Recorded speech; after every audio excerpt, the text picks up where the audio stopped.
Yo, what's up, everybody? Welcome to The Boys, episode 4 spoiler review. It's very hard for me to get my thoughts out on this episode without spoiling anything. So, there's your warning spoiler, spoiler, spoiler. This episode was. This episode was crazy, bro. Seeing the descent of Homelander is something so amazing to watch, and it just keeps your eyes glued to him. This episode is very Homelander centric. We see what he's like when he's in front of people who are nothing to him, which is basically everyone. We see what that's like for him. We see him be an asshole to everybody.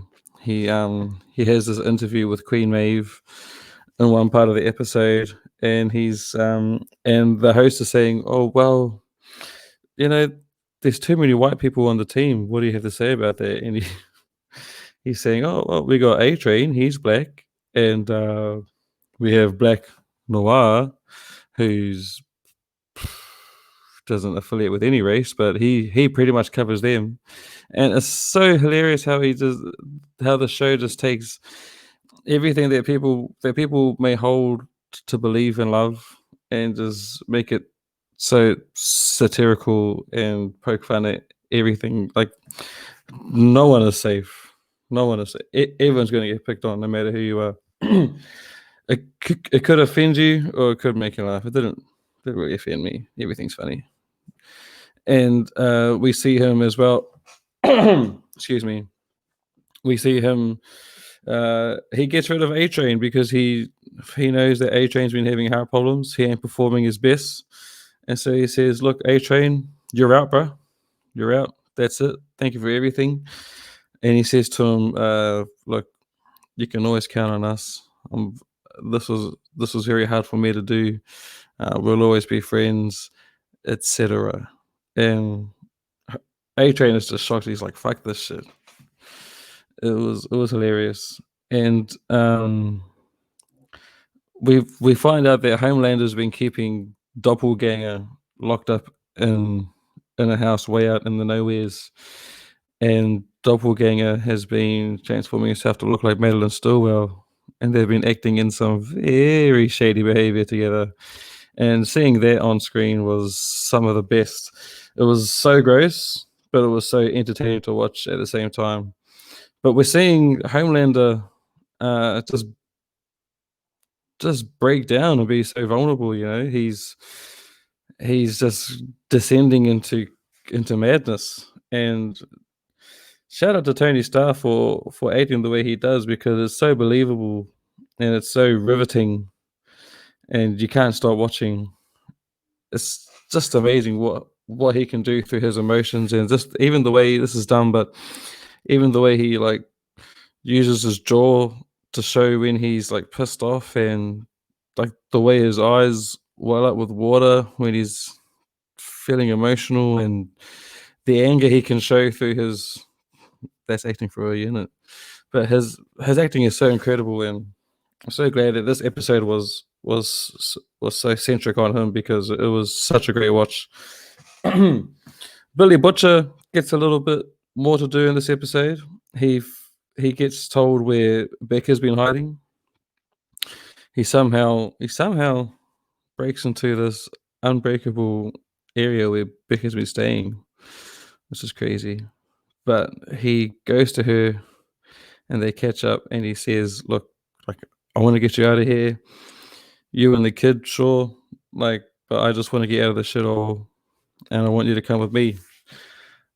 And at first, Becca's all keen, but then there's this thing where she's like, "I know you don't want Ryan because here's a soup," and he's like, "Nah, nah, nah, it's all good. I promise, I love you." And she's like, "Yeah, but I just know you too well." And then he comes out with he's a flippin' freak, he's a soup, and she knows that his hate for soups might not be able to stop with Ryan, and she basically picks Ryan over Billy Butcher. So it's going to be very interesting to see where he goes, where his story goes and his arc goes after this episode, because that was very telling as well. That was very interesting.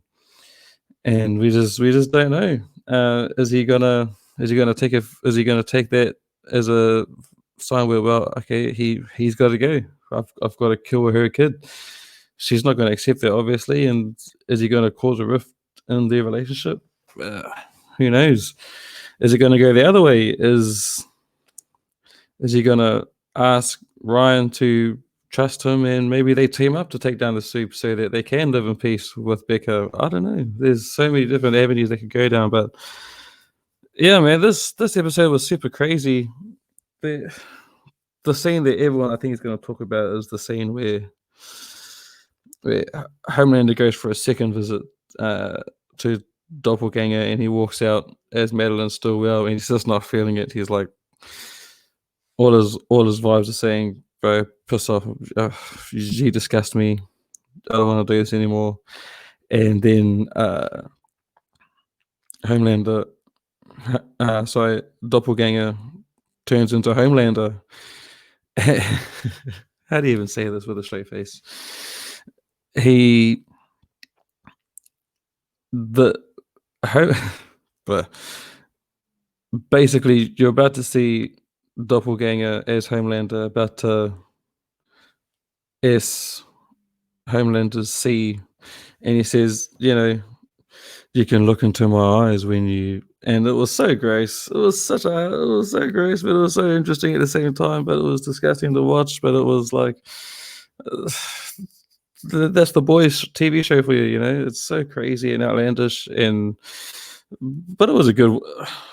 It's gross, but it was funny. It was hilarious. I loved it.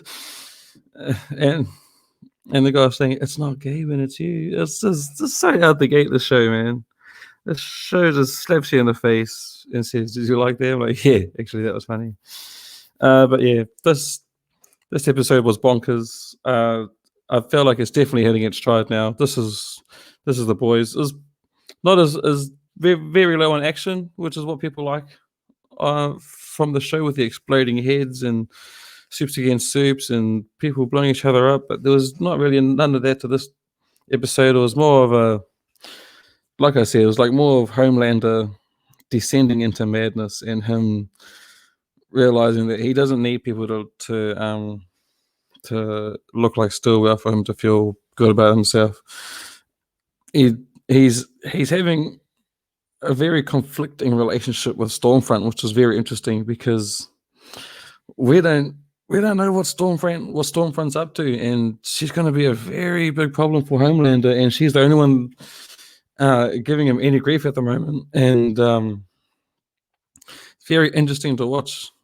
And we find out that Stormfront was actually a suit by the name of Liberty back in the 70s, and she was doing racist shit back then as well, and that was a bit weird because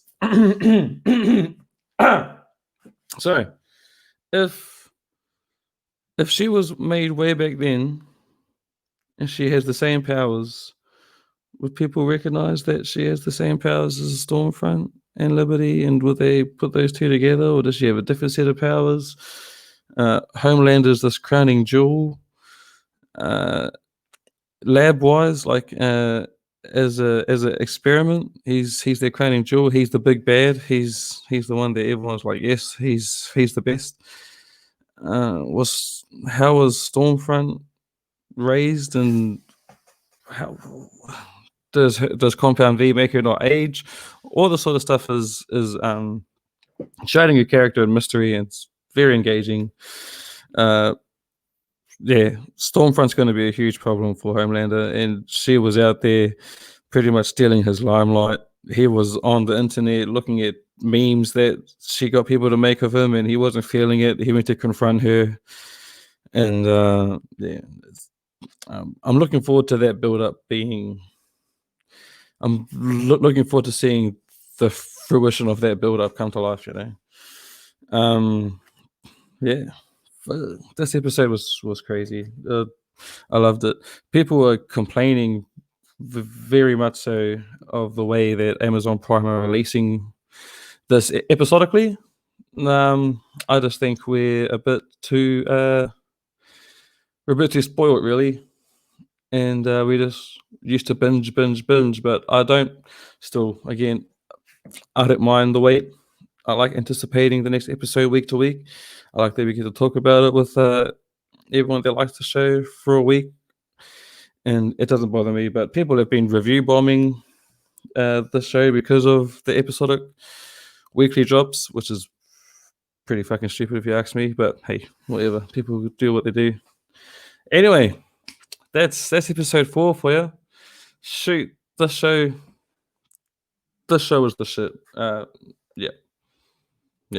I can't say any more about this. About how good the show is. The show is excellent. If you haven't seen The Boys, you probably wouldn't have watched this review. So yeah, if you haven't subscribed, hit that sub button, hit the like button, and thanks for joining me, and have a good one. Take care.